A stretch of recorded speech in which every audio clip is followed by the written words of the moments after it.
qui est un chercheur, on s'est dit interuniversitaire belge, parce qu'il a travaillé dans plusieurs universités, mais en même temps c'est quelqu'un qui est très investi dans les sciences paysannes. Donc il est à l'image de beaucoup de chercheurs d'entre nous, on fait ce qu'on appelle une recherche-action participative. C'est quelque chose où on se pose beaucoup de questions avec les acteurs pour agir dans ce monde. Donc le fil rouge de cette fête, c'est l'investissement des territoires dans l'alimentation, le renouvellement de l'alimentation, c'est du champ à l'assiette, mais avant le champ, il y a la graine aussi. Et donc là, on va faire un petit focus sur la graine, et avec un des mots-clés de cette fête, c'est le vivant. Voilà, et donc Roberta va nous parler de la graine au vivant. Donc on a commencé hier déjà à en parler. On va finir cette journée sur l'aspect culturel, donc qu'est-ce que la vie et la culture. Voilà. Donc on continue à vous parler de cet ensemble de notions dont on a besoin pour transformer le système alimentaire et se poser les bonnes questions. Voilà, Corentin va nous aider à y réfléchir. À toi la parole.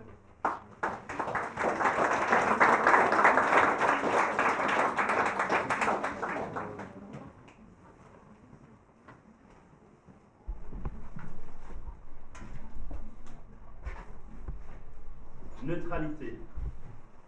La science, les scientifiques, les experts sont neutres. Si un ou une scientifique commence à expliquer qu'il y a des liens entre des choix politiques, des choix économiques, elle ou il, ils entendent, fait de la science, pas de la politique. La science est neutre. Si un ou une scientifique commence à expliquer qu'un animal, une plante, voire un caillou, peut sentir, ressentir, il ou elle va entendre « Oh, t'as un peu fumé la moquette ce matin, fais de la science, s'il te plaît. » La science est neutre. Moi, je ne suis pas d'accord avec ça. La science n'est pas neutre. Nous ne sommes pas neutres, parce que nous sommes tous situés quelque part. D'ailleurs, je vais me présenter un petit peu. Alors, on a déjà mon nom, Corentin, Eke, mon nom de famille. Comme vous voyez, je suis un homme. Je suis blanc, hétérosexuel, occidental, intellectuel. J'ai des enfants. Et en bref, à part beaucoup d'argent sur mon compte, je représente toute la domination dans ce monde. J'ai même une thèse de doctorat. Vous voyez, ça claque. Et donc, je ne suis pas neutre. Je parle de cet endroit-là. Et je vais vous donner quelques éléments en plus sur moi. J'ai une dyslexie. Et la nuit, ça m'arrive de discuter avec des gens connus. Que ce soit l'ange Gabriel, je ne vous présente pas, ou encore Thomas Sankara, révolutionnaire burkinabé assassiné parce que trop révolutionnaire, ou encore Karl Marx. Je ne vous présente pas non plus. Donc voilà. Moi, mon métier, c'est pas d'être sur scène. Il y en a peut-être qui étaient là hier soir. Moi, je ne suis pas un humoriste sur scène. Du coup, dans la petite mallette, parfois, vous allez me voir revenir ici, c'est parce que j'ai mon copion. Et quand j'ai fait cette conférence gesticulée, je l'ai faite pour rendre justice. Rendre justice à ces femmes, ces hommes qui, tous les jours, qu'il pleuve, qu'il y ait canicule, qu'il y ait de la grêle, ils sont dehors, les mains dans la terre, pour nous nourrir. Par exemple, ici tout près, vous avez plusieurs maraîchers ou encore les camarades de Colcos, qui est une maison de semences. Moi, j'ai travaillé entre autres sur eux, entre guillemets, et donc je suis très content d'être là. Et je vous ai amené des petits trésors. Je vous ai amené des graines de potimarron, des orteils de prêcheur faits par mon ami Franck Adams au Luxembourg. C'est net pour pas que ça tombe. Ici des haricots. Je vous ai amené du millet. Du millet parce que les enjeux de semences, c'est pas qu'une question ici au nord, c'est aussi dans les suds. Un peu de tournesol, parce que c'est intéressant, c'est beau les fleurs, mais aussi pour la pollinisation, etc. Et des petits pois. Alors, il y en a peut-être qui sont pas rassurés parce qu'il n'y a pas un beau PowerPoint. D'abord, en général, les scientifiques ne font pas des bons PowerPoint. Je vous ai déjà épargné. Mais j'ai des amis qui m'ont déjà dit, tu sais Corentin, les gens ont besoin parfois d'être rassurés, savoir où on va. Pourtant, franchement, dans l'incertitude, il faut apprendre à naviguer plutôt que suivre la mer. Mais j'ai pensé à ces personnes-là dans la salle, je ne demanderai pas qui, donc je vous ai amené un mémo technique. Il y a deux parties. Première partie, c'est le verrouillage du système semencier, le voici. Et le deuxième, c'est comment déverrouiller.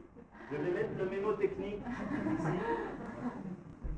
Et alors, quand moi j'ai monté ma conférence gesticulée, c'est pas grave, vous voyez les semences, ça tombe. On m'a dit, tu sais, Corentin, je vais le mettre là. On m'a dit, ce qui est super important, c'est si tu montres quelque chose, ça doit se voir de très loin. Moi, je vais vous parler de ça. C'est l'histoire invisible des semences. Et tout ça, j'ai dit. Et donc, moi, en fait, quand j'ai commencé à travailler sur les semences, je n'y connaissais rien. Moi, je viens des sciences sociales. D'ailleurs, je suis, comme je vais déjà le dire, déformé en sociologie. Parce que quand on se forme, on se déforme. Mon regard s'est déformé. Et donc, je suis formé en sociologie. Alors, vous ne connaissez pas la géographie de la Belgique, à mon avis, mais j'ai travaillé à Arlon. Arlon, pour beaucoup de Belges, c'est le bout du monde. C'est un peu, pour les Français, c'est un peu Roscoff, quoi, le fond de la Terre. Et là-bas, quand on m'a demandé sur quoi je voulais travailler, parce que j'ai eu la chance de choisir sur quoi je voulais travailler, j'ai dit, en fait, j'avais une intuition. C'est né d'une intuition. Mon intuition, c'est que il se passe quelque chose dans le monde des semences qui parle de notre société. Ça, c'est mon intuition. Et je vais vous présenter maintenant mon bureau. Mon bureau, il fait 1, 2, 3, 4, 5 mètres. Il y a des posters, des grands panneaux vides. Le premier, il s'appelle question de recherche. J'y reviendrai parce que ça prend longtemps à la formuler. En sciences sociales, on formule et puis on reformule. Le deuxième panneau, c'est cadre théorique. C'est un truc aussi sur lequel on revient à la fin, parce que c'est bon. Puis, à gauche, il y a ici ce que nous, on appelle les cas d'études. Alors, je trouve que c'est un peu dur, on a l'impression qu'on va disséquer les gens ou quoi. Donc, ce sont les initiatives semencières qui décident de faire autrement que le verrou du système. Et là, en fait, la liste est très longue. Parce que dans le monde, il y a énormément d'initiatives qui font autrement que appliquer stricto sensus la loi. Et j'en ai choisi 4 parce que je ne pouvais pas tout faire. On a dit que j'étais déjà fou de faire 4 initiatives. Donc je vais juste citer leurs noms. Il y en a que vous connaissez. Il y a Cocopelli, qui est souvent le plus connu quand on parle des semences, dû au procès, etc. Il y a Semaille. Alors il y a peut-être une ou deux personnes ici dans la salle qui connaissent, mais c'est un semencier belge. Et puis il y a Kolkhoz, que peut-être vous connaissez dans la salle. Vous pouvez faire par applaudimètre, ça marche bien. Qui connaît Kolkhoz? Voilà. Donc Kolkhoz, ils ont choisi leur nom pour les communs. Voilà, c'est un peu bizarre. Mais parce que c'est vieux chou en breton. Peut-être que je prononce mal et qu'en fait vous allez tout de suite connaître l'initiative des vieux choux. Ah ben voilà, j'entends, ben oui, il a sûrement mal prononcé, c'est un belge. Et puis, il y a un 4e panneau, hein, qui sont en fait les trajectoires des initiatives. Et c'est pas juste ce qu'ils ont fait, mais c'est dans quel contexte. Hein. Ça permet de comprendre quel est le contexte juridique, les obstacles qu'ils ont eus, s'ils ont eu des obstacles techniques, etc. Donc j'ai leur trajectoire. Et la question de recherche, parce que vous voulez savoir si... Alors, nous, en fait, en sciences sociales, on commence avec une question de recherche qui évolue, et à la fin, on la stabilise dans la fin de la thèse, hein, mais elle peut encore évoluer dans d'autres thèses, etc. Donc, si je dois vous les faire en simple, je vais essayer d'être simple, c'est comment des initiatives permettent de donner une existence, voire une reconnaissance à des semences qui, normalement, n'ont pas le droit de circuler. Voilà. Et les 4 théories, je pourrais en parler des heures, moi j'aime bien, on n'est pas là pour faire un cours de sociologie. Et puis dans mon bureau, donc les 4 panneaux, et ici, il y a une grande table, c'est mon bureau. Sur mon bureau, il y a une grande pile et une petite pile. La petite pile, c'est lu, et la grande pile, c'est à lire. Moi, j'ai toujours une grande pile à côté. Et puis, il y a un objet sacré. Mon ordinateur portable. Mon meilleur ami. Sauf quand il plante, c'est l'enfer. Mais au moins, il ne réclame pas. Et donc, mon ordinateur portable, et à côté, il y a une petite machine, c'est un enregistreur. Parce que moi, la manière de faire la science, donc là vous êtes dans ma cuisine en fait, c'est d'aller interviewer les gens. Je fais du qualitatif, comme on dit. Et donc je m'intéresse à eux. Alors l'enregistrement est fait avec leur accord, il n'y a pas de problème de déontologie là-dessus. Je reviens avec mon enregistrement et puis je fais leur retranscription. Alors, c'est le moment où moi, mes étudiants, ils nous détestent quand on leur demande de faire ça, parce que si vous êtes bon 1 minute, ça vous prend 6 minutes, et si vous n'êtes pas bon, ça peut vous prendre 8 minutes. J'ai un étudiant à faire encore, il prend 10 minutes. Maintenant, avec l'intelligence artificielle, etc., mais soyez attentifs si vous le faites, il faut vraiment relire. Maintenant, je retranscris, et après, je fais ce qu'on appelle du codage. Du codage, c'est pas un truc de codage informatique, c'est je sors mes fluos, on va dire, et je commence à souligner les paragraphes. Et chaque couleur correspond à un mot-clé, plus ou moins. Et je fais ça aussi avec un programme, etc. Et alors après, je demande au programme, donne-moi tous les passages soulignés où j'ai codé carotte. Et il va me sortir tous les extraits carotte. Ou législation, ou contre-pouvoir, ou voilà, plein d'autres choses, ou système. Voilà. Système semencier, c'est vraiment un gros bloc, donc c'est pas une bonne idée. Je fais ça. Et puis, en analysant les extraits, je commence alors à formuler une pensée, une écriture, et je convoque les cadres théoriques. Où je vois que ce qui sort du terrain ne rentre pas dans le cadre théorique, et c'est là qu'il ne faut pas réduire la donnée, hein, mais vraiment permettre que l'information nous fasse réfléchir, et puis j'essaye d'écrire ou un article ou une thèse dans le cas. Voilà. Et quand j'ai décidé de faire la conférence gesticulée, c'est aussi parce que moi j'ai coûté aux citoyens belges 600 000 €. Donc je me disais qu'un petit retour à la société. Donc ça c'est ma popote de ce monde, quoi, de mon travail. Et un des concepts que je mobilise, c'est la question du verrouillage. Hein, c'est pour ça qu'il y a le verrou, d'ailleurs, le verrouillage. C'est quoi un verrouillage? Alors, peut-être vous vous rappelez les disquettes pour les plus anciens d'entre nous. Arrêtez de regarder la même personne, c'est vraiment pas super. C'est vous l'ancien. Les disquettes, sur le côté, il y a un petit cliquet et on pouvait fermer. Il y a encore ça un peu sur les cartes mini SD, mais c'est tout petit. Et ça permet soit de ne pas perdre ses données, soit que quelqu'un ne les fasse pas par erreur. Il y a d'autres types de verrous. Il y a le verrou au niveau de la finance. Hein. Quand les actionnaires sentent qu'il y a des gens qui rôdent autour d'eux pour acheter leurs actions, hein, ils vont se mettre d'accord entre eux pour verrouiller. Il y en a souvent un qui triche, mais franchement, ce n'est pas mon problème. Et puis nous, il y a ce qu'on appelle le verrouillage socio-technique. Vous pourrez le placer à vos pas, ça claque. Alors, au lieu de vous faire un truc théorique, je vais vous raconter une histoire. Est-ce que vous avez déjà posé la question ou pas de pourquoi nos claviers d'ordinateur sont des QWERTY ou des AZERTY? Ben non. Moi non plus, je ne m'étais pas posé la question. Ah, vous avez déjà posé la question. C'est par rapport au langage, oui, est-ce qu'il faut remonter plus? Voilà. On revient, allez, vous vous rappelez la machine à écrire, vaguement, hein? Et en fait, il faut remonter à M. Remington, qui est aussi un marchand d'âme, mais c'est une autre histoire que je ne vais pas raconter aujourd'hui. Remington, il voit cette invention, il s'est dit, c'est extraordinaire. On frappe et ça s'imprime. Il faut se remettre à l'époque, c'est la révolution. Et il dit, je vais la vendre dans les salons et tout ça. Il va, mais il a un problème. Si vous vous rappelez, les machines à écrire, ce sont des marteaux qui frappent littéralement les lettres. Mais les marteaux se croisent.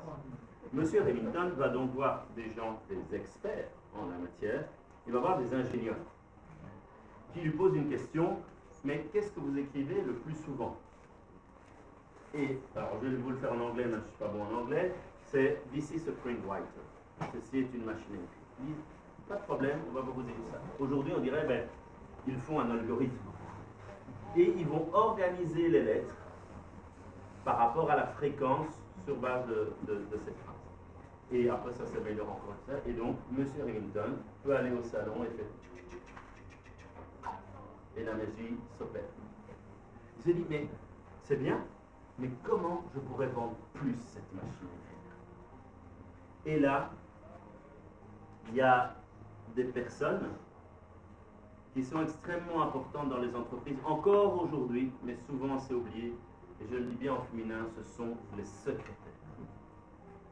Vous avez peut-être des images d'époque où ce sont des immenses salles avec en fait des dactylos qui frappent toute la journée. Je crois que la nuit, elle devait encore en rêver du... Là, on dit souvent, ah, tu fais bien la machine. Et voilà. Et en fait, donc ils créent en fait une école de dactylo. Elles savent écrire les yeux fermés et tout ça. C'est vraiment impressionnant. Elles ont le clavier au bout des doigts. Et puis, ben, comme elles ont du poids dans l'entreprise, au moment de l'entretien d'embauche, elles vont négocier. Alors, elles ne vont pas négocier l'assurance, elles ne vont pas négocier la voiture de fonction, le 14e mois ou la prime. Elles négocient d'avoir une Remington. Et c'est comme ça que petit à petit, ben, les Remington et ce type de clavier se diffusent. Alors, on va faire un bond dans le temps. On arrive dans les années 80. Hein. Dans les années 80, ben, c'est le moment où les PC portables commencent à rentrer petit à petit dans les foyers. D'abord dans les universités, dans les entreprises, petit à petit, jusqu'à aujourd'hui où ben, on en a presque tous un au bout des doigts. Et à ce moment-là, il n'y a pas de remise en question de l'organisation du clavier. Or, qu'en fait, il n'y a plus des marteaux qui éclatent nos écrans, ça serait quand même problématique. Hein. Même s'il y a des personnes qui ont développé d'autres claviers. Aujourd'hui, vous pouvez en voir chez les geeks de geeks, il y a certains qui ont des claviers vachement ergonomiques. À mon avis, ils gagnent beaucoup de temps. À mon avis, ils ont compris comment faire la réduction collective du temps de travail. Mais ce n'est pas la tout le monde, malheureusement. Et ces claviers-là, en fait, leur coût d'entrée par rapport à comment est pensé le système, comment est organisé l'impression des claviers, la construction, tous les logiciels qui vont avec, ben, le coût d'entrée est beaucoup trop élevé. Du coup, on reste sur des QWERTY et des AZERTY. Cela s'appelle un verrouillage socio-technique. Peut-être que dans vos vies, vous connaissez des verrouillages. Peut-être dans votre travail. Moi, par exemple, un verrouillage que je connais, c'est l'orthographe. L'orthographe de la langue française. Il y a un spectacle, vous allez le retrouver sur Internet, ça s'appelle La faute de l'orthographe. Ils ont un autre nom, c'est ou de la convivialité. J'ai jamais compris le lien, mais voilà. La faute de l'orthographe. Bon, désolé, je vais avoir l'air nationaliste, mais c'est deux Belges qui ont fait ça. Et en fait, ils montrent que c'est au moment où crée en fait, se rend compte que l'orthographe est un élément de domination. Si vous écrivez pas bien, ben voilà. Et ils montrent tout ça dans leur spectacle. Et Gelée va créer aussi l'Académie française, en fait, qui va être l'endroit qui régit le bon et le mauvais orthographe. Alors moi, avec une dyslexie, bon, c'est un trouble du langage, on va dire, pour faire simple. Hein. Par exemple, moi, je connais quelqu'un qui me disait, ben moi, avec la dyslexie, quand j'ouvre un livre, j'ai l'impression qu'il y a des petits lutins qui changent les lettres de place pour me faire des blagues. Voilà. Moi, ce qui m'arrivait, c'est... ben, je vous fais une anecdote. J'étais à l'université il y a longtemps, quand j'étais étudiant, et il y a un prof, il a une belle intention, il a envie d'être participatif. Et donc, il demande dans la salle, qui fait de la radio? Moi, je lève la main, parce que j'étais dans une radio associative étudiante. On parlait des problèmes du monde, je crois qu'on a toujours de la place là-dedans. Et avec attaque et tout ça. Donc, je lève la main, et puis il arrive avec un objet rectangulaire. C'est le livre de la démocratie en Amérique de Tocqueville. Parce qu'il y a un passage en fait sur la place importante des médias quand ils sont libres et pas détenus par des monopoles, et la place qu'ils ont. Et ils me demandent de lire tout haut. Moi, c'est le pire moment, en fait, dans ma vie, quand on me demande de lire un texte tout haut sans avoir préparé. Il y a une poussée d'angoisse, et là j'avais juste envie de disparaître, mais j'étais pris au piège, en fait. Hein, donc j'ai lu, j'avais vraiment envie de disparaître, et après coup, je lui dis, mais en fait, je ne peux pas lui en vouloir à ce prof. Il n'est pas écrit warning, warning, dyslexique, ne pas demander de lire, parce que ça ne se voit pas. Mais en fait, ce qu'il a fait, c'est comme s'il avait demandé à un unijambiste de commencer à courir un 100 mètres. Voilà. Et donc, chacun a ses verrous. Vous dites, ah, ça fait quoi 10 minutes qu'il parle, il n'a pas parlé de semences, quoi. Une belle arnaque de scientifique, ça. Mais j'y viens. Le système semencier. Il est verrouillé. Le système semencier, au niveau mondial, le chiffre d'affaires, c'est 73 milliards de dollars. Moi, c'est un chiffre tellement grand que je n'arrive pas à me le représenter. Si on prend la France est le premier exportateur mondial, et vous verrez sur les sites français, c'est le champion du monde, hein, de l'exportation de semences de grande culture. En France, le secteur, c'est 12 000 personnes plus ou moins 17 000 multiplicateurs. Donc vous pouvez vous dire, il y a 25 000 personnes qui sont liées à cette filière. Et ça représente, je relis le chiffre parce que je l'ai actualisé. Alors, il y a un débat, mais si je prends les chiffres de ANEVA, Eneva, ça représente un peu les entreprises financières, etc. Ils disent que c'est 4,5 milliards d'euros de chiffre d'affaires. Vous voyez que c'est un gros secteur. Si on est en Belgique, ça ne représente rien le secteur financier. Et donc, les 73 milliards de dollars, il y a plus de 50% qui sont détenus par 4 multinationales. Que vous connaissez peut-être, après il y a eu des rachats, etc. Donc il y a Bayer, ceux qui ont racheté Monsanto. Il y a Syngenta qui a été racheté par Syngenta. Il y a Dupont, c'est français ça, Dupont, mais qui a été racheté par Corteva. Et puis il y a BASF. Quand moi j'étais petit, BASF c'était les cassettes VHS. Et donc là vous voyez le lien avec l'exemple de BASF. Tous ceux que je vous ai cités, ils sont aussi dans le secteur des intrants chimiques. Il y en a qui sont dans le pharmaceutique, il y en a qui sont dans la chimie. Et en fait, là on voit vraiment le lien de qui détient le semence, qui détient la vie. Et ils ont tout le processus de votre début à votre fin. Vous pouvez aller voir les travaux de Phil Howard, c'est un Américain. Alors lui il a un principe, c'est pour comprendre, il faut suivre l'argent. Et il fait en 1 à 4, on va dire, il a un schéma de la concentration des multinationales. Il a fait ça sur les semences, sur la bière, sur d'autres choses. Il s'amuse à ça. Voilà. Et donc, vous voyez la concentration. Maintenant, comment on en est arrivé là? Là, je vais vous faire l'histoire accélérée des semences. Je vais avoir 3 étapes.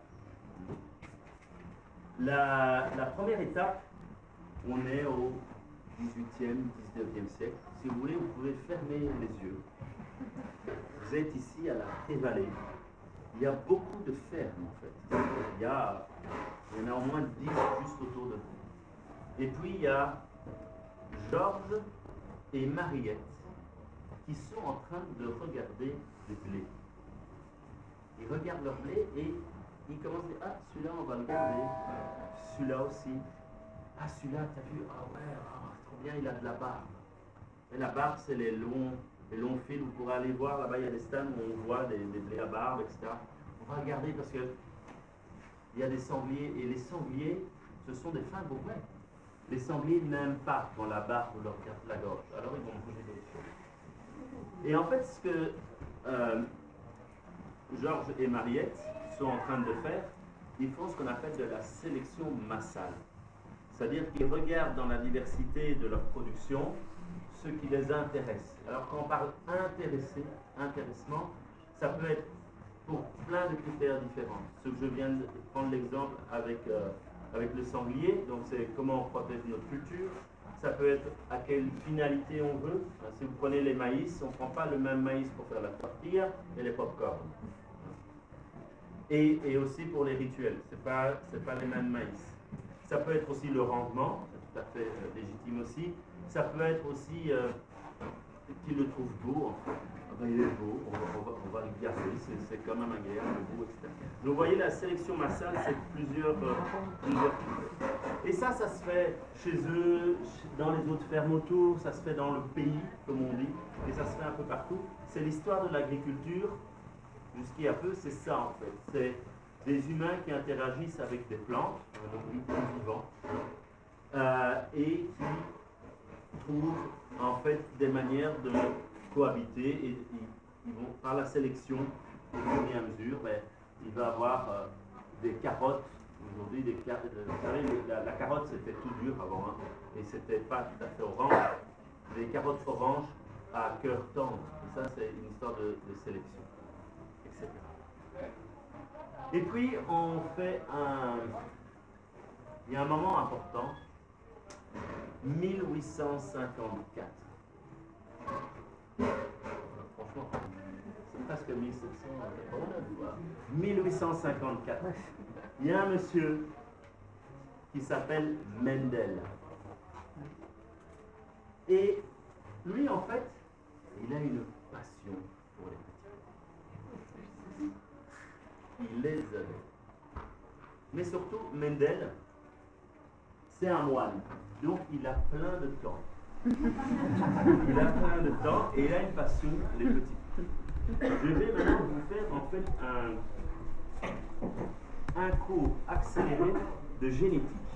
Alors, ça se veut simple, mais pas simpliste. Par contre, tout généticienne de la salle, les réclamations, c'est à la fin. Si vous voulez rentrer, entre la place. Et lui, ce qu'il va faire pendant 9 ans, il va planter une série de petits pois chaque année. Il va en planter au total, je pense, plus de 12 000. C'est énorme. Et surtout, ce qu'il va faire à chaque fois, il va regarder certaines caractéristiques. Je ne vais pas rentrer dans les détails de cette caractéristique, etc. Mais il va faire ça. Et Mendel, en fait, il est en train de créer la statistique génétique, qui sera la base de la sélection génétique par la suite. Et Mendel, il va en fait ériger des règles, dont la règle de l'hérédité. Il explique que comment ça se fait que moi j'ai des crolles, alors je sais qu'en France on dit des boucles, mais j'ai des crolles, et mes parents n'en ont pas. Cela veut dire que peut-être c'était chez mes grands-parents ou avant.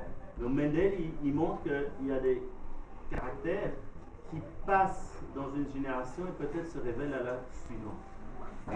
Sur base des travaux de Mendel, qui ont été reconnus plus tard, il va avoir le principe de créer les variétés pures. C'est quoi une variété pure? Je veux un petit pois blanc de chez blanc. Et lui, ce qu'on va faire en fait dans une variété pure, et ça prend entre 7 et 9 générations, c'est à chaque fois seulement choisir les plus blancs, puis les plus blancs, puis il y a un gars qui avait le même rêve. Les plus blancs, puis les plus blancs, puis les plus blancs. Et à la fin, j'aurai blanc, blanc. Ça, c'est une variété pure. La science, c'est formidable, c'est pas neutre. Par contre, nos arguments, ils doivent être robustes, ce qu'on démontre, etc. Et donc, sur base des variétés pures, vont être créées les variétés hybrides. Les hybrides, c'est une évolution dans les années 30 aux États-Unis, mais il faudra attendre beaucoup plus tard en Europe. Ça va arriver dans les années 70, enfin 60-70. Je ne vais pas vous faire toute l'histoire, mais ça arrive par la société de chemin de fer. Vous irez voir, je vous donnerai des références plus tard. Eux, ils voulaient juste augmenter le volume de marchandises qui circulaient. Et donc, ils se sont dit, ah, mais il y a un truc sur le maïs, machin, sur les hybrides. Et un hybride, c'est quoi? C'est, je prends 2 variétés pour des caractéristiques qui m'intéressent. Un exemple, c'est le blé. Avant, les blés, ils faisaient 1,80 m, voire plus. La difficulté du blé, dans un système industriel, c'est qu'il verse. Et dans l'hybride qui a été recherché, dans une perspective productiviste, c'était d'avoir un petit à gros rendement. Donc on va prendre, c'est le gène de nanisme, on appelle ça, petit, et de rendement. Et je vais prendre ces deux variétés pures, je vais les mettre ensemble, et par un phénomène qui s'appelle le phénomène hétérosis, que je ne vais pas vous expliquer, en plus il y a parfois des controverses là-dessus, mais comment moi, comme sociologue, j'ai compris. C'est la variété, elle a été vachement épurée. Et une variété, elle a envie de poursuivre, et donc elle va donner le meilleur d'elle-même. C'est très schématique. Elle va donner le meilleur d'elle-même, et donc elle va faire un petit blé à gros rendement. Par contre, les années suivantes, je ne peux pas reprendre ce blé-là. Pas que légalement, je ne peux pas. Je peux, mais si vous vous rappelez Mendel, ben, il y a des caractères des grands-parents et tout qui vont revenir. Donc, mon champ, ça va être le bazar. Si je veux passer ma machine, tout ne va pas germer en même temps, etc. Ça, c'est les hybrides. Et la science, elle continue. De nouveau, les années 80, une époque formidable. Les années 80, c'est la recherche sur la génétique. Et on arrivera dans les années 90 à Terminator. Est-ce que quelqu'un se rappelle de Terminator? Pas le film. Terminator, c'est un OGM, un organisme génétiquement modifié. Et ici, en plus, ça s'est passé en France, ça s'est passé dans votre région.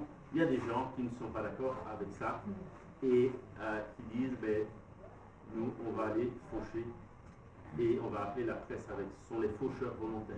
Ils auront des procès, ils iront en prison, etc. Hein, je reviendrai sur eux tout à l'heure. Mais donc, c'est cette idée, ça c'est les OGM. Et en Europe, il y a le principe de précaution par rapport aux OGM. On continue la recherche scientifique. Maintenant, on a les obscures. Parce que maintenant, tout est en anglais. Et c'est quoi en résumé? Et là, il y a un gros débat. Ceux qui les mettent en place disent que ce ne sont pas des OGM, parce qu'en fait, ce n'est pas la transgénèse. On va sur un élément très particulier. Vous voyez, tout devient chirurgical. Hein.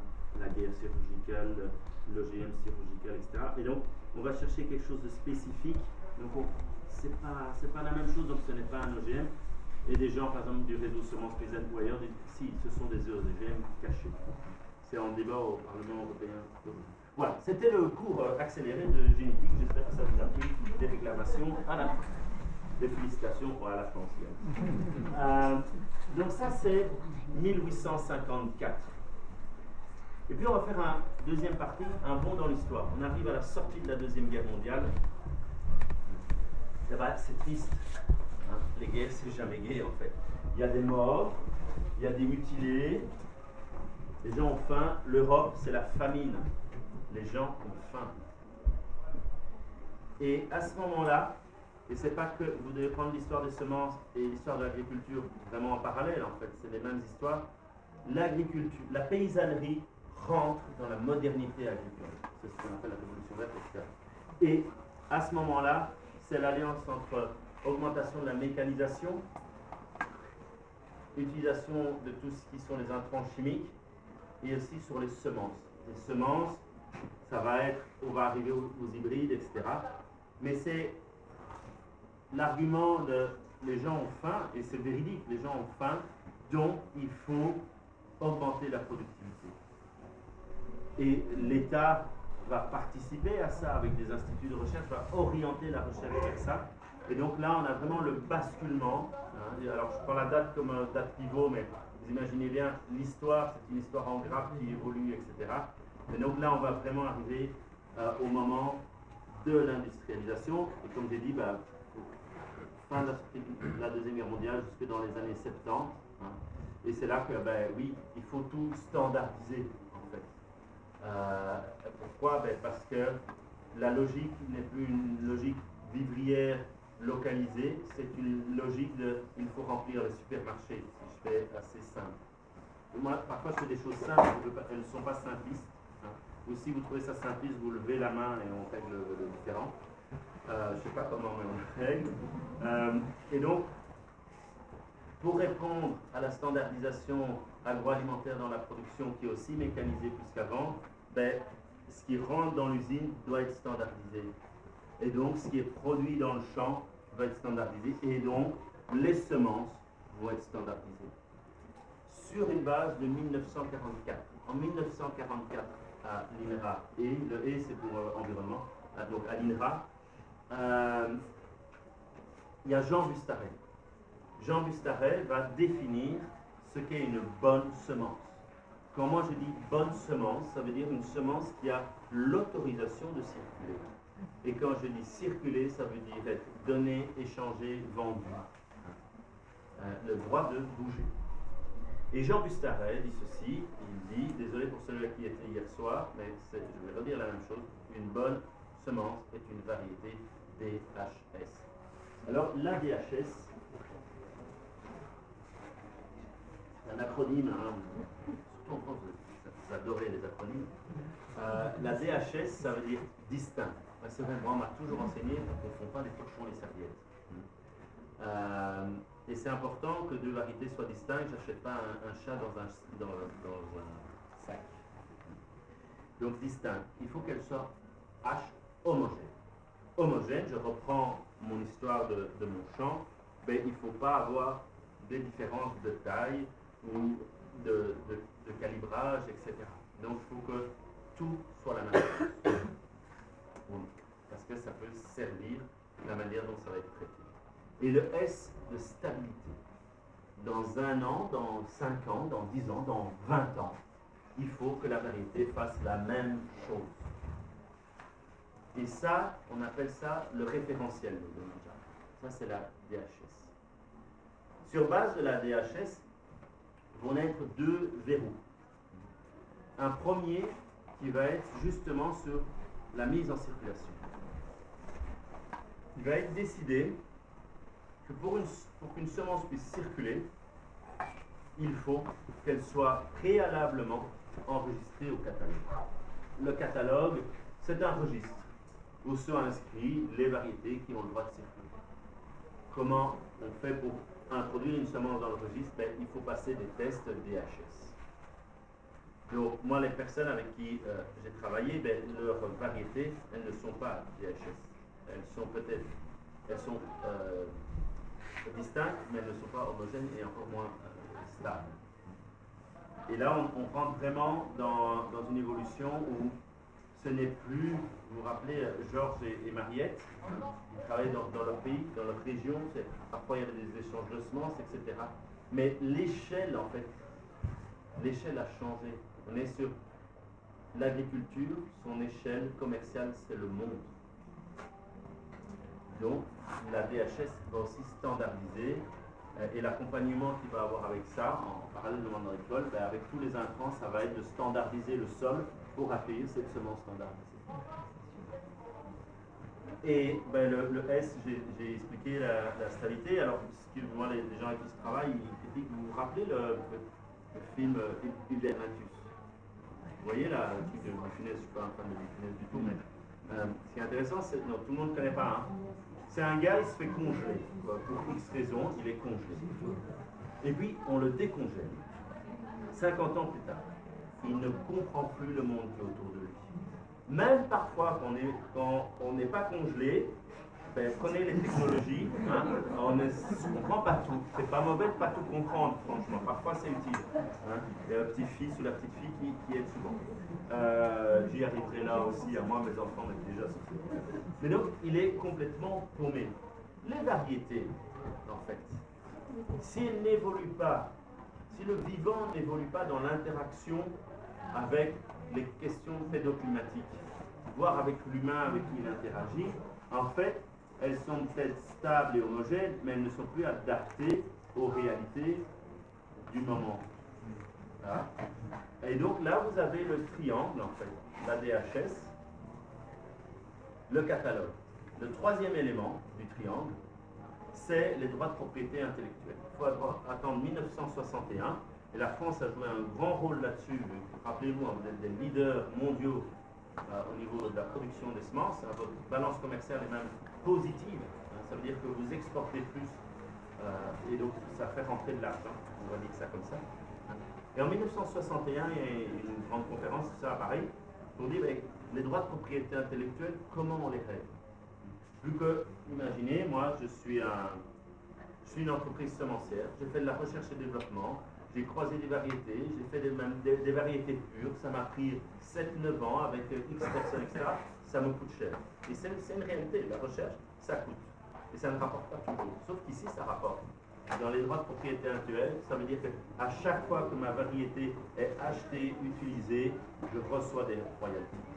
Alors il y a des exceptions, hein. Il y avait des exceptions entre ce qu'on appelle les obtenteurs, donc entre les gens qui font de la recherche et développement pour des variétés, ils pouvaient utiliser celle de l'autre sans payer s'ils le prévenaient, etc. Hein. Il y a des exceptions pour le monde de la recherche, mais imaginons un agriculteur qui dit ben, moi je vais faire des semences de ferme, donc je vais reprendre ma production, une partie je la garde pour semer l'année d'après. Ben, quand je fais ça, je dois payer ce qui s'appelle la cotisation volontaire obligatoire. Je n'ai pas inventé le mot. Ça s'appelle vraiment la cotisation volontaire obligatoire. Je la paye, ce qui permet à l'entreprise d'une partie d'être remboursée sur ses recherches, mais vous imaginez bien qu'à un moment, ils ont optimalisé le système, et donc là, ils commencent à engendrer des bénéfices. Surtout quand on croise semences, intrants chimiques, etc. Et j'ai l'impression de parler plus bas, donc si au fond vous ne m'entendez pas bien, vous devez faire comme ça. Hein. Ça va, vous avez le droit de protester. Et donc, j'expliquais la DHS, etc. Vous avez ce triangle-là. Le triangle, il va créer en fait un marché captif rémunérateur. C'est ça qui se passe. L'agriculture, en fait, après la Deuxième Guerre mondiale, devient un marché. Alors, ce n'est pas un grand complot qui est prévu à l'avance, etc. Mais dans le capitalisme, quand il y a une fenêtre d'opportunité, il y a toujours des gens pour s'y engouffrer et bien sucrer au passage. Ça, c'est important à retenir. Peut-être que vous aussi, en fait, vous connaissez des choses comme ça. Et ce que j'avais envie de montrer, c'est ce système-là. Il se base, ce système capitaliste, en fait, se base sur ce que Maria Mies, qui est une sociologue allemande, présente la pyramide du capitalisme. Vous retrouverez ça dans un roman graphique qui s'appelle Resistance, hein, très chouette. Et elle montre la partie visible de l'iceberg, c'est le capital, le travail salarié. Et puis tout le reste, en fait, c'est la partie invisible de la pyramide. Ça va être le travail clandestin, le travail des enfants, puis si on descend le travail domestique des femmes, si on descend l'autoproduction alimentaire, si on descend encore dans la pyramide, on va arriver en fait à l'exploitation du vivant. Et d'ailleurs, on parle souvent d'extraction et de ressources. On ne parle pas du vivant. Ce sont des biens, c'est des biens figés. C'est comme quand, moi j'aime bien jouer aux jeux de société, Colon de Catane, vous connaissez à mon avis dans la salle, vous essayez d'avoir des ressources. C'est des jetons, mais c'est du bois, c'est de l'argile, et j'ai oublié l'autre. Voilà. Mais vous allez vraiment avoir le principe d'extraire et pas être en... C'est une relation extractiviste. Ce n'est pas une relation autre que celle-là. Et le capitalisme est une exploitation du vivant humain et autre qu'humain. Très clair. C'est réjouissant, hein, aujourd'hui, vous avez bien fait lire. Et j'ai pas fini de descendre encore un peu. Mais ça a des conséquences, en fait. La DHS a des conséquences sur ce que nous, on appelle la biodiversité cultivée. Cultiver, c'est pour le principe, c'est l'agriculture, on la produit, on la cultive. Hein. Et là, c'est pas moi qui le dis, c'est la FAO. La FAO est une agence de l'ONU sur tout ce qui est agriculture et alimentation. Hein. Et depuis longtemps, ils tirent la sonnette d'alarme en disant que le système agro-industriel en fait perdre la biodiversité. C'est pas juste une histoire de goût et de couleur. Hein. Il y en a qui adorent, ça me rappelle le goût de chez ma grand-mère ou mon arrière-grand-mère. C'est chouette. Ce qu'il y a derrière, c'est pas juste ça. C'est qu'en fait, en diminuant le nombre de variétés, vous voyez le nombre de pommes, par exemple, que vous retrouvez au supermarché, il en a parlé hier, il n'y en a plus que 5. Le nombre de carottes, vous trouvez sur Internet, c'est vraiment des entonnoirs. Les bananes, c'est la même chose. En fait, on perd de la diversité génétique. Et que permet la diversité génétique? Ben, ça offre le potentiel adaptatif aux plantes par rapport au dérèglement climatique, au changement climatique, aux questions pédologiques et même hydriques. Très clairement. Donc ici, avec un système industriel basé sur la DHS, on est en train de réduire nos chances, on va dire, et les chances des plantes de s'adapter. Voilà, j'ai fini. C'est pas vrai. C'est pas guère si on peut dire. Ça, c'est vraiment pour ceux qui avaient besoin du mémotechnique, de la première partie, on va passer à la deuxième partie. Alors, il n'y a pas de clé magique sur le déverrouillage, etc. Et peut-être que vous, ici, avant de passer à la deuxième partie, comment on en est arrivé à cette histoire-là? Vous vous rappelez Georges et Mariette? Il y a des gens qui viennent souvent en blouse blanche, parfois avec des bottes, des scientifiques, vont dans le champ. Alors, ils ne sont pas tous comme ça, mais quand même la plupart. Et ils vont commencer à demander soit à Georges et Mariette ou à leurs descendants, tiens, c'est quoi cette variété, à quoi elle sert, etc. Ils notent bien, ils demandent de pouvoir en prendre, ils en prennent, ils retournent au laboratoire. Et là, ils vont commencer à les organiser, les semences et les informations. Vous vous rappelez ces grandes armoires métalliques avec des grands tiroirs et des classeurs? Vous vous rappelez de ça? Je viens de vous présenter le début du tableau Excel à vous. C'est la même chose. Donc c'est organiser les données. Pourquoi? Pour quand je vais... Et peut-être personne ne pose la question de qu'est-ce qu'ils ont envie de faire. Et donc le conseiller va leur dire fais ça, ça a du bon rendement. Et remettez-vous à l'époque du début des intrants chimiques et tout. En fait, tous les agriculteurs n'étaient pas spécialement partants. Mais il y a un deal qui se fait, qui est implicite. Il y a un deal sur la mécanisation des intrants chimiques permettent de diminuer la pénibilité du travail. Parce que le travail paysan, c'est extrêmement fatigant, éreintant. Le maraîchage, vous prenez le maraîchage aujourd'hui, franchement, aller désherber dans le maraîchage, je ne sais pas si vous l'avez déjà fait, vous avez mal au dos en général. Mais donc ce sont des métiers extrêmement fatigants. Et donc la modernité, on peut accepter votre modernité pour diminuer la pénibilité du travail. Ce qui s'est passé, c'est que la pénibilité du travail s'est transformée. Il y a une pénibilité administrative. Imaginez, vous êtes toute la journée, ce que vous aimez, c'est être dehors, être avec vos bêtes, être dans les champs, regarder la terre, etc. Même si vous mettez des intrants chimiques, etc., c'est quelque chose que vous avez en vous, c'est une passion. Et le soir, quand vous rentrez, après 10-12 heures de travail, vous devez encore vous taper 2 heures d'informatique dans des systèmes qui, c'est pas du tout votre truc, quoi. Heureusement, parfois, ils peuvent s'appuyer sur des personnes invisibles qui sont donc leurs épouses. Ça, c'est une vraie réalité, l'invisibilité. Et donc, la charge, elle a changé, en fait, la pénibilité du travail, surtout que, on a des grandes fermes avec peu de gens. Donc, il y a tout le temps des contraintes. Et donc là, en fait, ça ne va pas ce qui s'est passé. Ces scientifiques qui ont été prendre des données, etc., c'est du vol. Alors, quand on m'a dit, dans la conférence j'ai suivi, moi je suis à l'Ardeur, ici en Bretagne, etc., c'est dégueulasse, c'est du vol. On leur a volé non seulement leurs semences, leurs connaissances et leur propre identité. C'est ça qui s'est passé dans le monde agricole. C'est ce vol-là.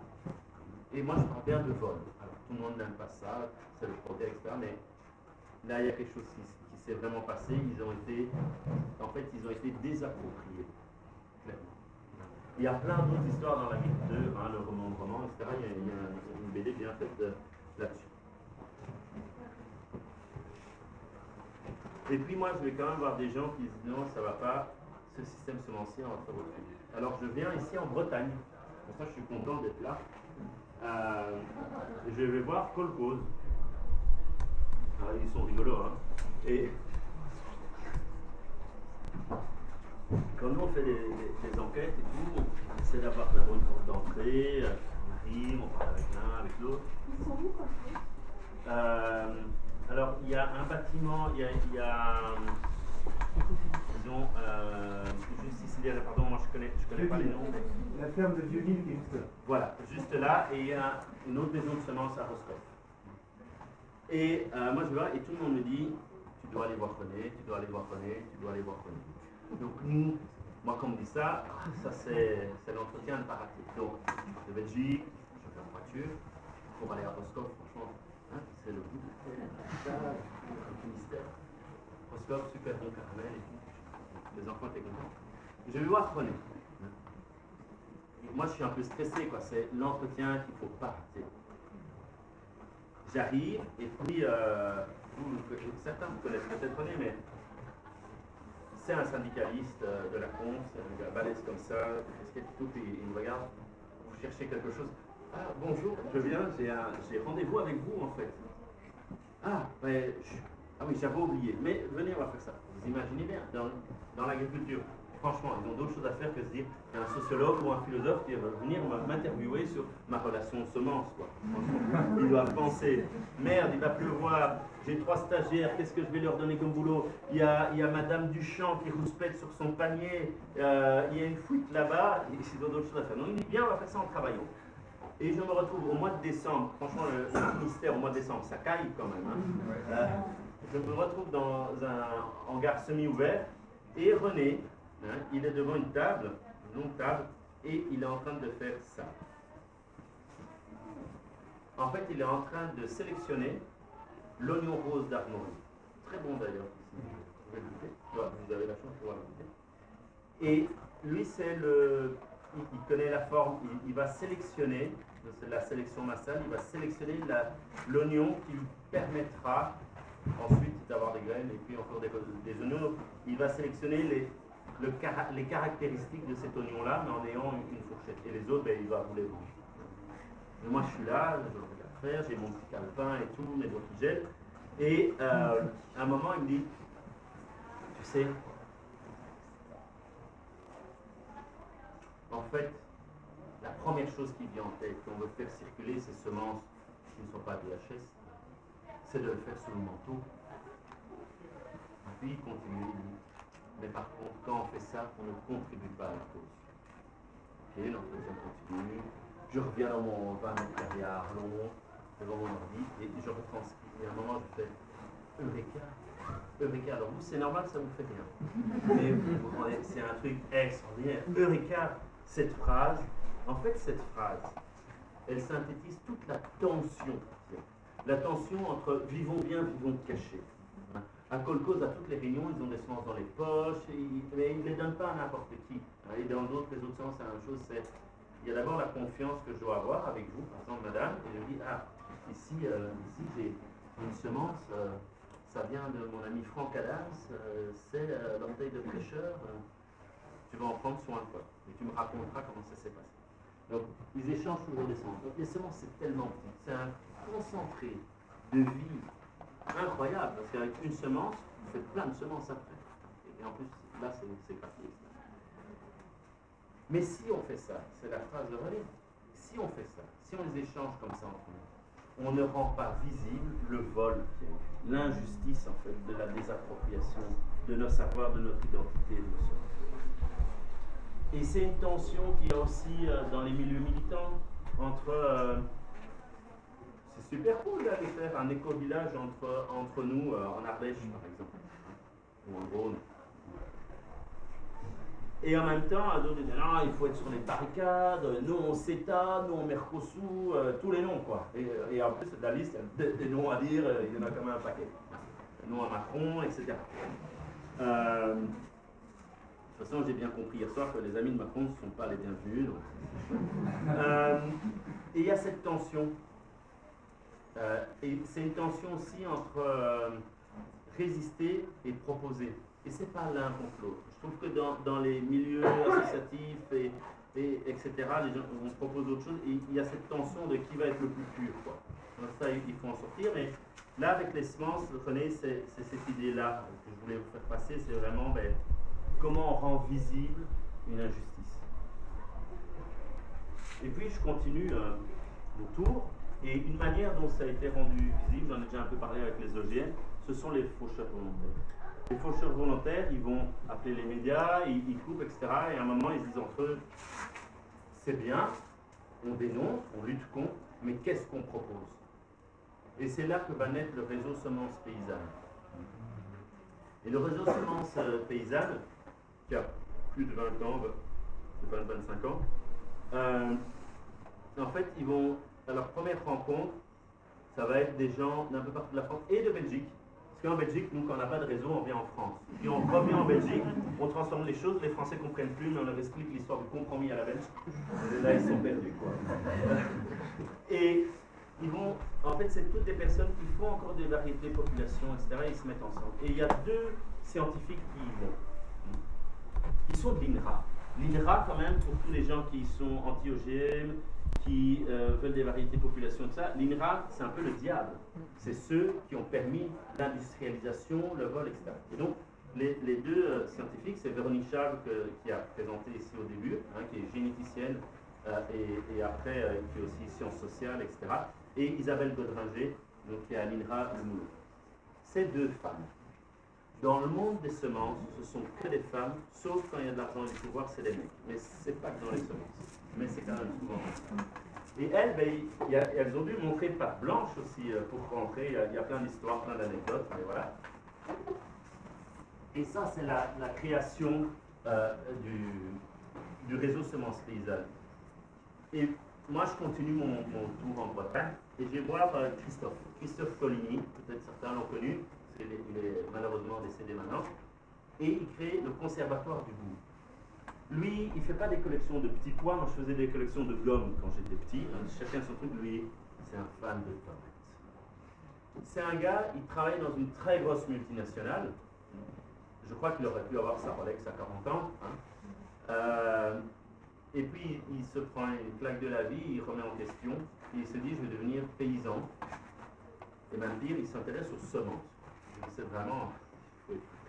Et lui, il va amener 3000 variétés de tomates dans son lieu. Et il va les laisser pousser sans béquilles. Donc les béquilles, en fait, chimiques. Il les laisse pousser, il va regarder comment elles se comportent. Puis, il témoigne lui-même que quand il passe dans ces tomates, il les regarde, mais il a l'impression qu'elles le regardent aussi. Et puis après ça, lui, il va choisir qui se sent bien chez lui. Et il va faire une deuxième sélection, mais alors là, avec des gens dans la restauration. Des chefs, des chefs, etc. Et là, ils vont en fait sélectionner, lui là, on a gardé 300, on va dire, sur les 3000. Il va sélectionner celles avec lesquelles il y a moyen de travailler et bien les honorer dans l'assiette. Et donc moi, je fais mes interviews et souvent, on va faire une visite en fait. Alors je ne viens pas dire l'exploitation parce que l'exploitation, voilà, l'extraction, etc. On va visiter son jardin de culture. Et là, il y a une branche juste à cette hauteur-ci. Franchement, il faut être con pour les choses. Je m'abaisse, je me relève et quand je me relève, il me regarde avec un grand sourire et me dit quand on rentre ici, il faut d'abord se prosterner devant la terre. Une très bonne leçon. Et vous allez voir, ça amène en fait cette question du quel lien on construit avec le vivant autre qu'humain. Il y a le lien extractiviste d'exploitation et il y a d'autres liens. Alors, je ne vais pas donner tous les qualificatifs parce qu'en fait, c'est quelque chose de très personnel, que ce soit avec Christophe ou dans un roman graphique qui s'appelle Semences sous tension. Vous allez voir, il y a d'autres agriculteurs qui témoignent que quand eux ils passent dans un champ de blé conventionnel, ils se sentent à la limite pas bien, et par contre quand ils sont dans leur collection ou avec leur blé, on dit souvent variété ancienne, tout ce qui est ancien n'est pas bon, mais là il y a eu une resélection, etc. On va dire le passé qu'ils ont revisité pour aujourd'hui. Ah oui, ils disent je me sens bien, je ne sais pas moi s'ils leur parlent ou pas. Je disais hier, en fait, si eux, ça fonctionne, ça se respecte. Je suis sûr ici dans la salle, vous n'êtes pas obligé si vous n'avez pas envie, mais il y en a qui parlent à leurs chats, à leurs chiens, à leurs plantes, à leurs poissons, je ne sais pas, aux fourmis, j'en sais rien, mais en fait, c'est pas anodin. C'est pas un truc d'Huluberlu. Hein? Simplement, c'est pas un lien dont on a l'habitude. Alors peut-être qu'ici, dans ce type d'assemblée, certains oui, hein, voilà, d'autres pas. Mais voilà, ça c'était un peu le... Avec Christophe, ce qui se passe, c'est cette question du rapport au sensible. Je vais l'appeler sensible là-dessus. Et moi, je continue mes recherches et je me dis, tiens, c'est marrant, moi avec la dyslexie, qu'est-ce que j'ai fait? Parce que je me sentais quand même pas trop dans le verrouillage, hein, de l'orthographe, et franchement, les PH, je vous en passe les M devant les P, ça n'a aucun sens, etc. Hein. Et il y en a plein des règles comme ça. Il n'y a que des règles. Il n'y a pas de... Et qu'est-ce que j'ai fait, moi? J'ai fait des années chez l'orthophoniste, on dit en France, on dit la logopède, l'orthophoniste. Je le dis au féminin, c'est principalement des femmes. Et alors j'ai des stratégies. Par exemple, quand je tape un mot, encore aujourd'hui, soit je vais le mettre sur un moteur de recherche qui corrige, hein, soit je change, mais quand je change le mot, je change toute la phrase en fait. Hein, et c'est un peu pénible. Et, ou alors l'autre truc, voilà, moi j'aime 10 fois mieux les examens oraux que les examens écrits. Hein, soyons faits. Voilà, il y a ou par exemple, j'ai arrêté d'écrire des lettres d'amour, quoi. Parce que, voilà, j'avais pas demandé à ma maman de corriger, quoi. Voilà. Là, je ne sais pas si j'ai raté. Voilà, c'est une autre histoire. Et donc, j'ai toujours fait des stratégies individuelles. J'ai jamais été devant l'Académie française. Maintenant, petit à petit, au plus je le dis, au plus ça me donne envie, avec une pancarte, même tout seul, en disant réforme de l'orthographe phonétique pour tout le monde. C'est pas de ma gueule, mais ça serait marrant. Bon, il faudra qu'on décide comment on écrit orthographe et phonétique. Voilà. Mais à force de le dire, vous êtes là, je crois, la 32e fois que je présente ça, je crois que j'ai un mouvement d'orthographe phonétique. Et donc, pour le parallèle avec les semences, c'est moi j'ai toujours eu des stratégies individuelles et j'ai eu beaucoup de chance d'être né là où je suis né. Dans mon milieu, mes parents ont trouvé, ils avaient des relations pour trouver les meilleurs orthophonistes, pour avoir accès, ils ont décidé de financer, ça coûte cher en fait, dès que quelqu'un a un problème, voilà. Et c'est un choix qu'ils ont fait, et voilà. J'ai ma thèse de doctorat, donc maintenant tout le monde se calme dans la salle. L'orthographe. Hein. Prochaine fois que vous voyez une faute d'orthographe, parce qu'en fait, ceux qui sont malades de la faute d'orthographe, je me dis, oh, mais ils n'ont pas de chance, quoi. Moi, quand je lis un texte, je ne vois pas les fautes, donc en fait, je suis dans la pensée de la personne, pas à le juger. Voilà. Donc vous avez, en fait, c'est vous qui n'avez pas tort. Soit. Mais donc, toujours des stratégies individuelles. Moi, il y a plein, les gens qui n'ont pas eu ma chance, en fait, ils sont dans le caniveau dans notre société. Ils sont exclus. Hein. C'est pas cool. Donc, je me suis posé la question, tiens, comment ça se passe dans les semences? Comment, en fait, cette question stratégique? Est-ce que c'est des stratégies individuelles? Vas-y, je te passe l'instant, là. Et là, dans les 4 initiatives, par exemple, la première, je prends Cocopelli, beaucoup de gens connaissent. Cocopelli, ils vont faire une stratégie de désobéissance assumée et affirmée. Donc 2 procès, un avec l'État français, un avec une entreprise semencière. Ils vont perdre le procès avec l'État français, mais par contre, comme ils ont une stratégie de médiatiser ce procès, ils le gagnent dans l'opinion publique. Ils politisent la question. La question, c'est comme les OGM dans les années 90, n'était pas une question d'experts. L'enjeu de l'assiette, c'est ça, c'est ce qui se passe dans nos assiettes est une question politique qui doit être discutée ensemble. Donc ils arrivent dans leur procès à gagner l'opinion publique, même certains politiciens, et en fait, la somme qu'ils doivent payer pour l'amende, la demande de paiement arrive au-delà du délai, et donc ils ne devront jamais payer. Donc ça c'est Cocopelli. Et c'est un positionnement aussi où commercialement, ça marche bien. Ça marche bien ce positionnement. Deuxième chose, deuxième exemple, c'est Semaille. Semaille, c'est une petite entreprise semencière qui a commencé fin des années 90, voilà, en lien aussi avec des Français et tout. Et eux, c'est pour les jardiniers et les jardinières amateurs et amatrices. Et un jour, je vais à Valériane, c'est la grand-messe du bio en Belgique francophone. Et donc je vois, et sur le stand, il était mis illicite, illicite, illicite. Donc je vais voir la gérante. Je dis, tiens, c'est marrant, tu mets illicite. Elle me dit, bah, tu vois, Quentin, c'est comme le cannabis. C'est marrant. Elle me dit, ben, c'est pas interdit, c'est pas reconnu, c'est toléré. Vous savez que dans les questions de drogue, il y a surtout le délit de sale gueule.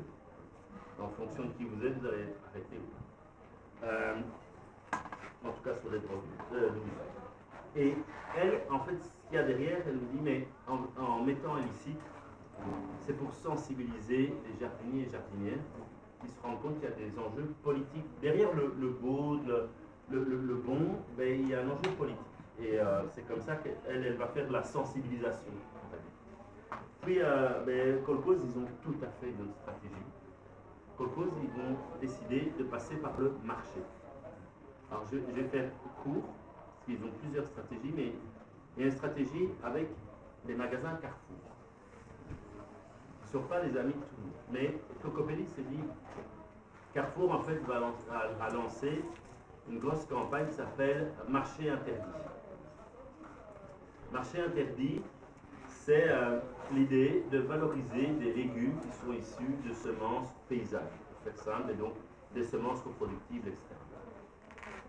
Et en fait, à un moment, c'est parce qu'il y a une boîte de com, Publicis, qui appelle Kolkhoz, toute petite organisation bretonne, toujours un peu de la Bretagne, et il les appelle pour leur demander s'ils sont des semences, et Kolkhoz creuse un peu et se rend compte que c'est Carrefour. Il se dit, ben, allons à la table discuter avec Carrefour. On n'a encore rien à faire, allons discuter.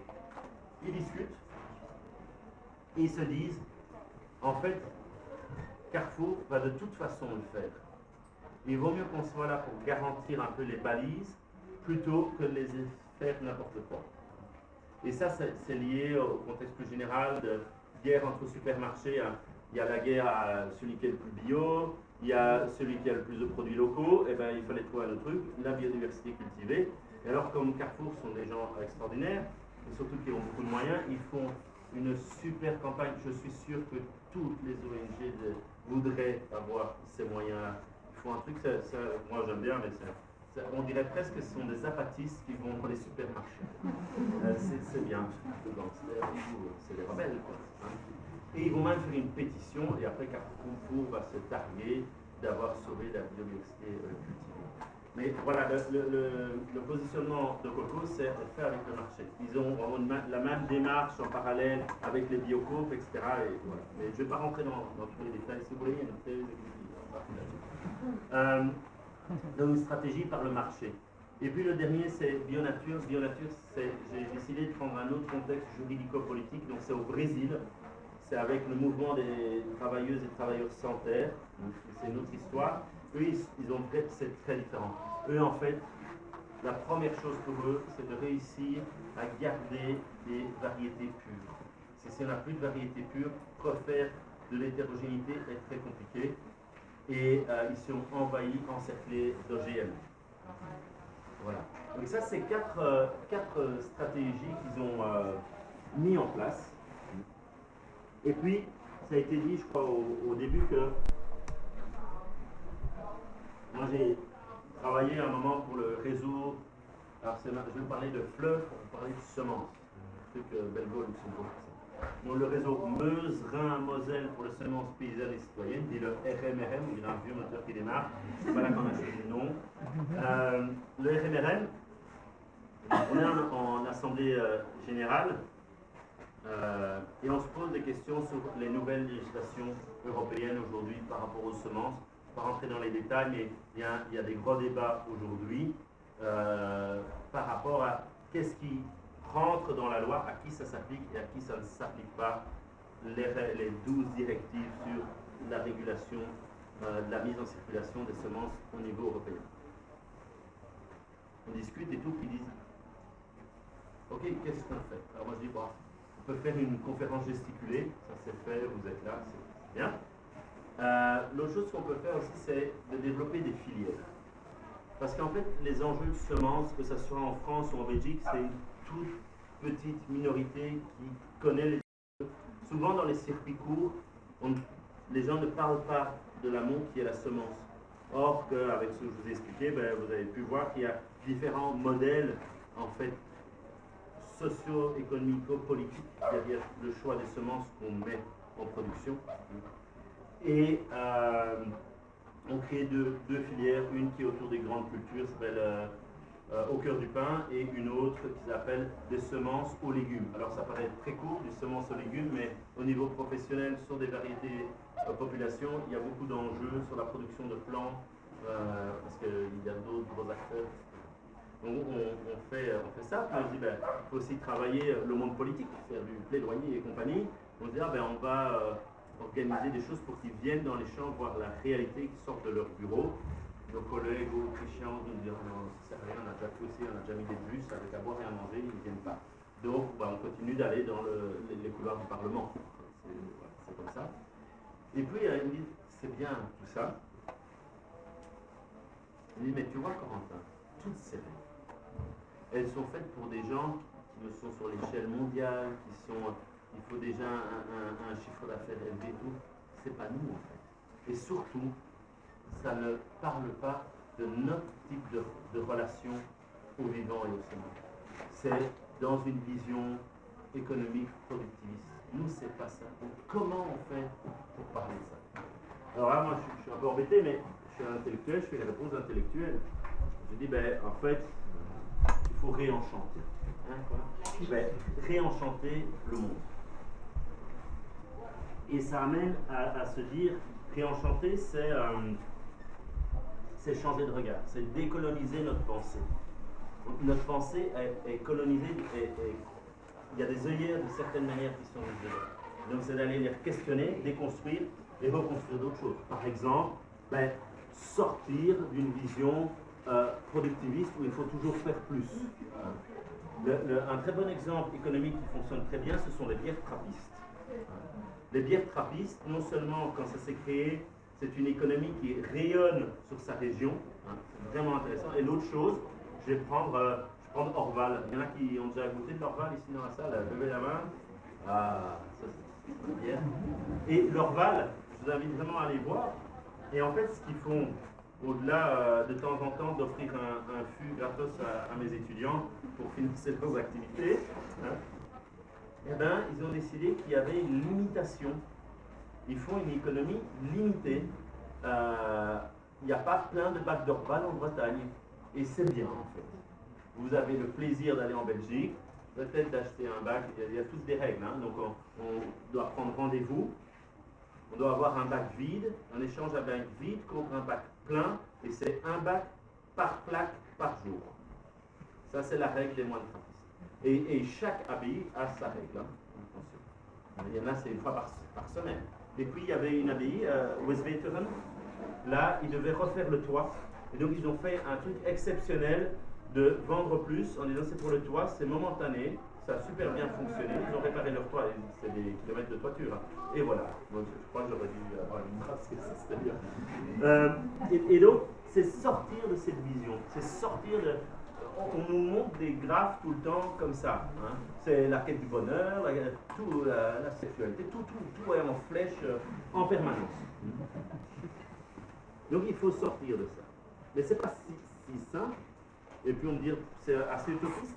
Mais en fait, il y a des pistes. Moi, j'ai trouvé ce que j'appelle des lucioles. Les lucioles, alors c'est une homologie qui a une certaine limite, mais on va pas la convaincre. La luciole, ce sont quand même les petits points lumineux dans l'obscurité actuelle. On va dire, oui, mais la luciole, c'est un moment, imaginez des lucioles permanentes, mais qui bougent. Ça va? Et ma première luciole, c'est le mot sentience. Est-ce que dans la salle, il y a des gens qui connaissent le mot sentience? En fait, sentience, ouais, quand même quelques-uns, il y en a plus que d'habitude. C'est un mot qui est rentré au dictionnaire de la langue française de mes amis de l'Académie il y a 3 ans. Le mot sentience, je vais vous donner la définition, c'est pour un être vivant la capacité à ressentir les émotions, la douleur, le bien-être, etc., à percevoir de façon subjective son environnement et son expérience de vie. Ce mot, pour le dictionnaire de la langue française, c'est 20 ans de combat, des gens qui travaillent sur le bien-être animal. Et c'est des alliances entre des associations, des scientifiques, des politiques, etc. C'est énormément de pression. Parce que à partir du moment, la pensée crée des mots et les mots créent des pensées. Mais notre langue latine n'est pas une langue germanophone, où on crée des mots, vous voyez les immenses mots à rallonge, Chichen, Maichichen, Interpenetration, par exemple, c'est un seul mot en allemand. Et là, voilà, ça permet d'imaginer quand on est à l'abattoir, imaginons, je travaille dans un abattoir, j'ai le mot sentience en moi, je ne peux plus tuer de la même manière. Je le fais très caricatural, mais c'est ça l'introduction du mot sentience. Deuxième luciole, à mon avis, vous l'avez peut-être vu traîner sur les réseaux sociaux il y a aussi 3 ans. On est chez l'élite française de l'agriculture. Ces gens, probablement, ne mettront jamais les pieds dans les champs. C'est AgroParisTech Paris. Et si vous vous rappelez, comme toute bonne grande institution, on demande aux jeunes de venir faire un discours. Et là, ils montrent, je crois qu'ils sont 8 ou 9. J'ai pris juste un extrait, vous pouvez le retrouver sur Internet. Ça a beaucoup circulé en France, ça a beaucoup secoué quand même le milieu des hautes écoles. En Belgique, on a un autre système et on m'a dit, alors je le dis, les Belges m'ont dit, il faut quand même que tu dises que dans les facs d'agro, ça a un peu bougé. Ça a un peu bougé. Mais on n'est pas dans les mêmes réalités de la hiérarchie du savoir. Et on peut en parler devant une bière. Ils disent ceci. Nous ne nous considérons pas comme les talents d'une planète soutenable. Nous ne voyons pas les ravages écologiques et sociaux comme des enjeux ou des défis auxquels nous devrions trouver des solutions en tant qu'ingénieurs. Nous voyons plutôt que l'agro-industrie mène une guerre aux vivants, à la paysannerie partout sous terre. Nous ne voyons pas les sciences et techniques comme neutres et apolitiques. Nous pensons que l'innovation technologique ou les start-up ne sauvent rien d'autre que le capitalisme. Et ils appellent à déserter. C'était la deuxième luciole.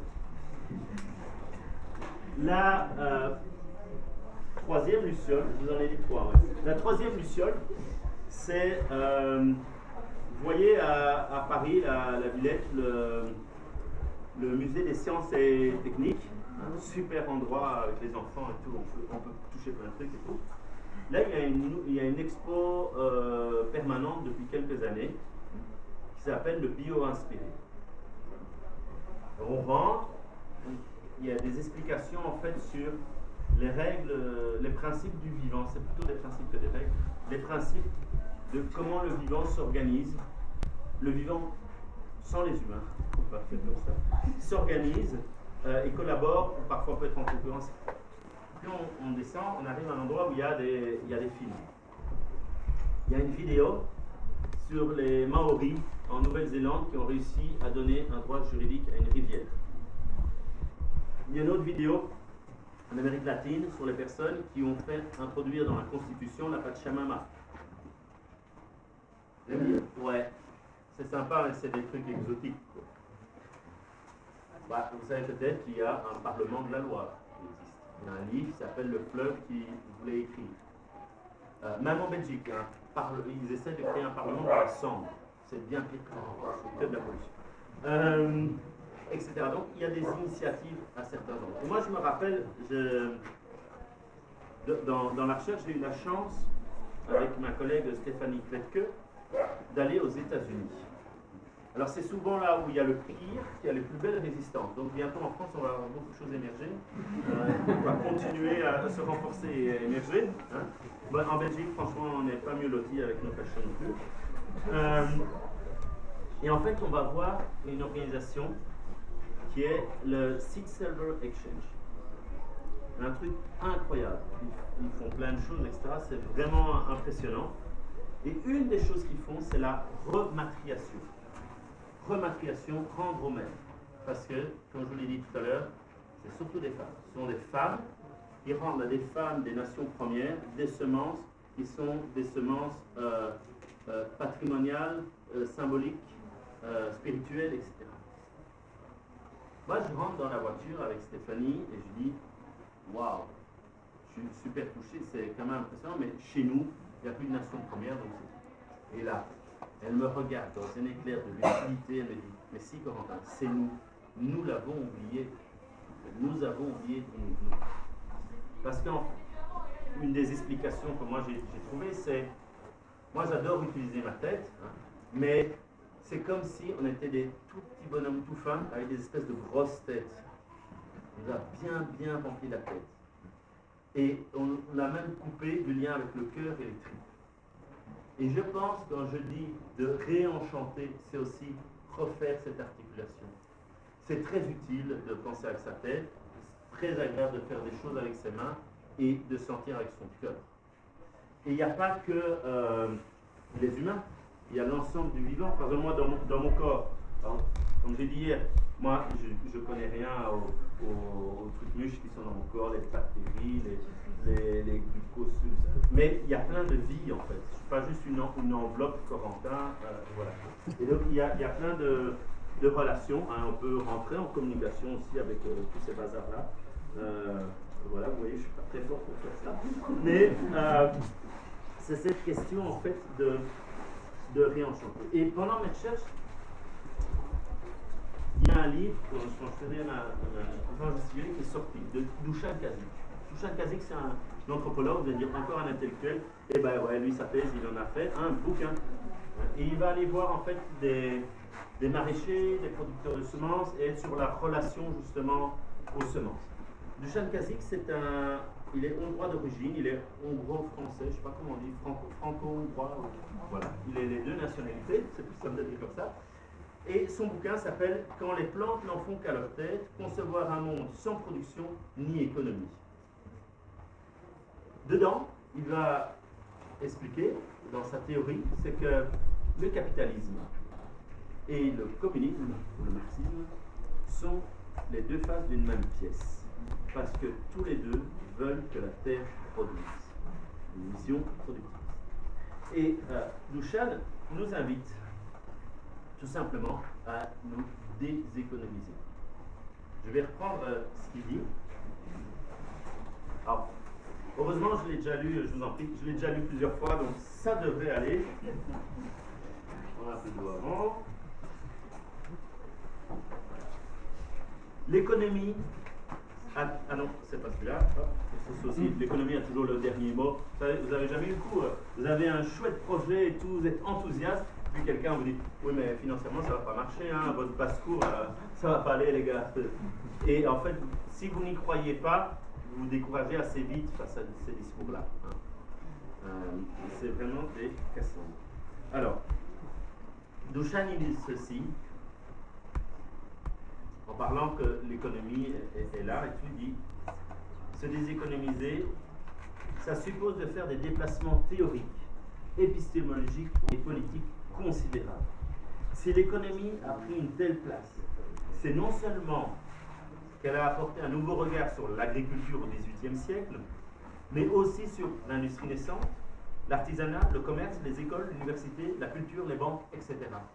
Elle est partout. Elle a colonisé nos pensées, pénétré jusque dans nos corps, elle nous anesthésie et paralyse notre intelligence, notre imagination, notre pensée, notre créativité. Nous avons subi 3 siècles d'économisation. Pour nous déséconomiser, il faut changer de regard et ne pas voir la Terre comme les économistes. Ne pas voir la Terre comme les économistes. C'est ça son invitation. Ce n'est pas une recette, c'est une piste.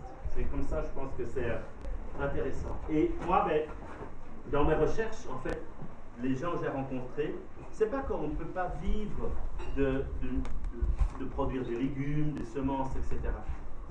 La différence, c'est un changement de la relation. C'est la relation qui est en jeu. C'est comment je vois les semences. En fait, c'est plein de choses. Ça peut même être d'autres humains.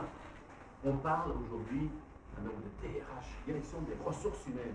Avant, on parlait du personnel, des personnes. Hein. Et il y a plein de changements sémantiques. Et ça, c'est important. On parlait un peu hier soir de narration. C'est la question aussi. Utilisons les mots qui nous semblent justes, en fait. Et arrêtons de toujours les subir. On voit bien en mots, l'orthographe. Et moi, quand j'ai fait les recherches, en voyant les collectifs, les initiatives, et en fait, ils font des expérimentations. Ils essayent quelque chose. On ne sait pas où ça va aller. La basse-cour, dans 15 ans, il n'y a personne ici qui sait dire ce que ça va être. Voilà. Mais on essaye quelque chose. Et pour expérimenter, il faudrait renforcer que ça soit des cadres sécurisés, que les gens puissent vraiment faire leurs expériences. Et dans ces expériences, j'ai vu une articulation entre le jeu et le nous. Et d'une part, ils vont se réapproprier une parole. Ah ben tu fais des semences, moi aussi, comment, etc. Donc des savoirs. Et après, ils vont rendre ça public. Ils vont politiser en fait leur propos. Ils vont rendre public l'injustice du vol des semences. Alors, ça donne du pouvoir. Ça ne veut pas dire que du jour au lendemain, on est super power et on peut renverser facilement des gouvernements et remplacer ce qu'il faut remplacer. Voilà. Mais peut-être qu'on peut aussi faire des gouvernements plus locaux et arrêter d'être ultra centralisés. Mais voilà, ça c'est pour vous. C'est pas pour moi. Nous, on nage dans autre chose.